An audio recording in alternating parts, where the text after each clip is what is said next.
I am so excited to be able to share about the new adaptation of a very old book.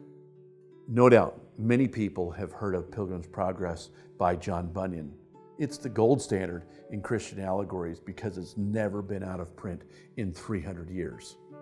What's more remarkable, however, is that Pilgrim's Progress is actually inspired by another book that is virtually unknown to English readers today. The Labyrinth of the World and the Paradise of the Heart by John Amos Comenius is that earlier book. Labyrinth was published 55 years before Pilgrim's Progress. Labyrinth also features a pilgrim. However, in this tale, Pilgrim journeys through the world in search of the best way to live life in order to be fulfilled. He is aided by a pair of guides, Mr. Ubiquitous and Mr. Delusion, who attempt to get Pilgrim to see the world as they want him to see it. He also meets a bunch of other characters and experiences despair, vanity, and violence. The Apostle Paul makes an appearance, as does Solomon, and finally even Christ himself. The Labyrinth of the World is a dystopian, semi-biographical allegory. However, it's redemptive and it's nearly prophetic in its understanding of the world we live in. The Labyrinth of the World is quite contemporary.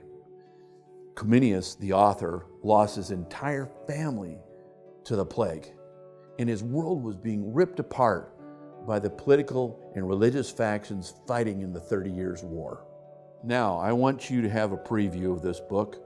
This edition is old school, full color, and I'm proud of the 16 newly commissioned illustrations throughout. A 32-page appendix explains the author and his legacy, which also has full-color pictures throughout. There are more than 24 endorsements from lettered pastors, missionaries, theologians, academics, and everyday people. This edition is available in ebook and audiobook formats as well. Both in allegory and in life, John Amos Comenius reminds us of our role as followers of Christ in this world as being the kingdom of God amongst the kingdoms of men, about being aliens and strangers and sojourners, but most of all, ambassadors. My kids both enjoyed this book 20 years ago, as did my wife. And I can tell you, out of the hundreds of books that I've read, this book is a top 10. I can't wait for people to get a hold of this book and be inspired by it and encouraged as I have been over the years.